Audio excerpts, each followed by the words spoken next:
Bonjour et rebonjour plutôt. Et nous sommes donc dans le texte qui s'intitule Mise en garde mes conducteurs.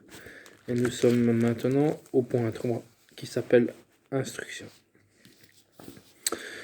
Et donc voici le point 3, Instruction. Mon Église est endormie. Ils pensent être actifs, mais ils sont endormis. Il est bien de propager la parole. Il est bon de donner la connaissance. Mais le travail de mes élus ne s'arrête pas à ça. Vous n'en aviez pas conscience? Est-ce que vous en avez douté? Il est temps de ramener et de rassembler mes brebis. Beaucoup de temps perdu. Votre devoir consiste à propager la parole, mais aussi à recevoir mes instructions. Saviez-vous cela? Si vous ne savez pas, demandez-moi, et demandez-moi, à vous apprendre ces choses. Car je détiens la connaissance, toute la vérité. Si vous avez l'amour d'enseigner, demandez-moi de vous enseigner. Vous ne pouvez pas être un bon enseignant lorsque vous-même vous êtes des mauvais élèves. Pourquoi crois-tu que je vous ai établi? Je vous ai établi pour propager la parole. Je vous ai établi pour suivre mes directives. Je vous ai établi pour conduire mon peuple. Je vous ai établi pour enseigner mon peuple. Sauriez-vous faire toutes ces choses sans que je ne vous en parle? Demandez-moi comment je veux que vous enseigniez. Demandez-moi dans quelle direction vous devez aller. Sinon, comment sauriez-vous aider le peuple de Dieu? Comment sauriez-vous conduire le peuple de Dieu? Propager l'enseignement de l'Évangile fait partie de votre devoir en tant qu'instructeur, mais vous avez aussi d'autres tâches à assumer. Gardez l'intensité que vous avez à instruire mon peuple, car c'est moi qui vous ai transmis l'amour de la parole, l'amour de votre prochain et l'amour d'instruire mon peuple par la parole. Mais pendant que vous donnez l'enseignement, ne laissez pas le diable vous distraire. Vous devez apprendre à recevoir les instructions que je vous envoie. Vous conduirez mon peuple en écoutant la révélation et les recommandations que je vous envoie.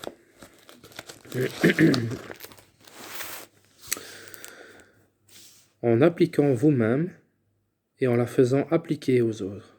Ne soyez pas comme les philosophes qui comptent des mots oubliés, mais soyez comme le sage qui instruit. Tout enseignement venant de moi est une nourriture pour l'âme, car il vous instruit, vous guide et vous protège contre l'agissement de Satan. Il vous dévoile ses plans, vous montre comment vous comporter pour déjouer les plans de l'ennemi. Elle vous apporte les instructions à suivre. Conducteur des nations, oui, vous, c'est à vous que je parle. Car Satan est un usurpateur, un corrupteur. Il peut corrompre vos pensées. Mais si votre lien est bien établi avec moi, alors vous saurez faire la différence entre vos pensées et ma voix. Car vous entendrez ma voix et vous saurez discerner vos pensées. Vous saurez alors qu'on ne peut pas confondre les deux. Si vous arrivez à confondre les deux, alors votre lien avec moi n'est pas bien établi.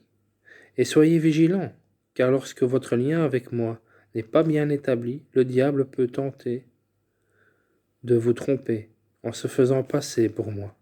Soyez très vigilants, veillez à bien garder votre lien établi avec moi. Veillez à ce que toutes les actions que vous faites soient guidées uniquement par moi, à rester en moi, et je vous guiderai pour préparer mon royaume. Déjà l'heure n'est presque plus à l'appel. Il ne reste que peu de temps. J'ai beaucoup de choses à vous enseigner. Et pour que vous puissiez suivre ma voie et accomplir ma volonté, vous devez guider mon peuple. Et pour cela, vous devez recevoir. Soyez aptes à recevoir. Munissez-vous de mon enseignement. Et la prière, ce sont des armes de protection pour vous. Elle vous garde à l'abri et dans le discernement. Il est écrit, demande et tu recevras. Point 4. Mise en garde. Ne dites pas ministère. Tous vous parlez de ministère. Votre ministère n'est pas établi sur la terre. Pour le moment, vous êtes mes sentinelles. Conduisez-vous en tant que tels. Votre rôle est d'œuvrer pour Dieu. Il n'est pas là le temps où vous pouvez vous reposer. Il n'est pas là le temps où vous pouvez fléchir les genoux. Il n'est pas là le temps où vous pouvez vous rassasier. Il n'est pas là le temps où vous pouvez proclamer votre ministère. Non, il n'est pas là, encore là. Soyez patient. Si, pour vous, il n'y a d'importance que votre règne sur la terre, alors vous n'êtes pas prêt à me servir. Pensez-vous que vous pouvez construire et ensuite vous asseoir et observer? Non. Cette terre tombe en ruine, et tout ce que vous construisez tombera en ruine avec elle. Travaillez, travaillez, travaillez d'arrache-pied, et ne vous lassez pas de le faire jusqu'à ce que vous verrez ma face. Reposez-vous lorsqu'il y a véritablement raison et nécessité. Votre Dieu est clément. Si vous êtes sujet à la maladie ou à des douleurs, demandez-moi de vous guérir, et je le ferai. Je suis avec vous tous les jours jusqu'à mon retour. Demandez et vous recevrez.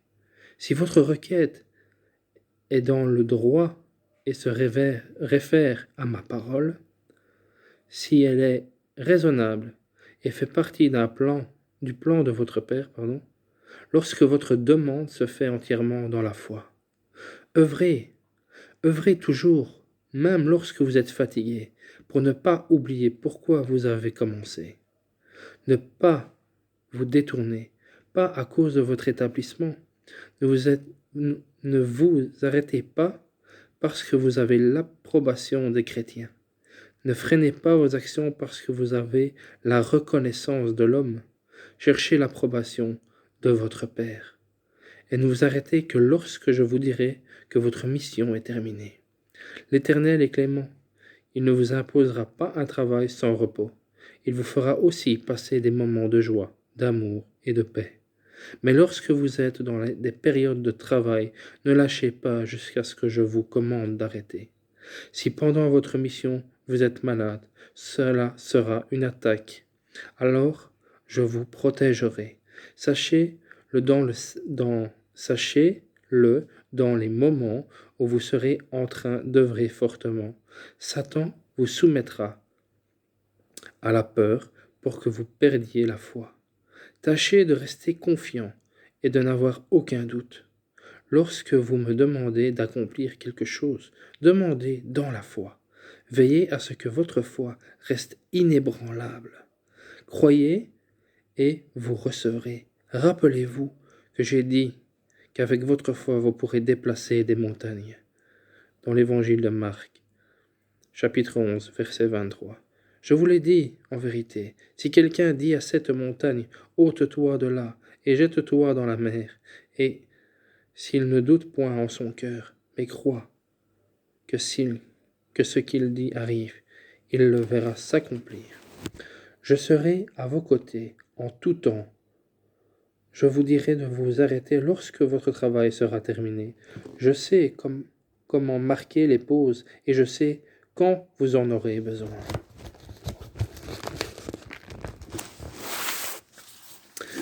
Mais lorsque je vous commande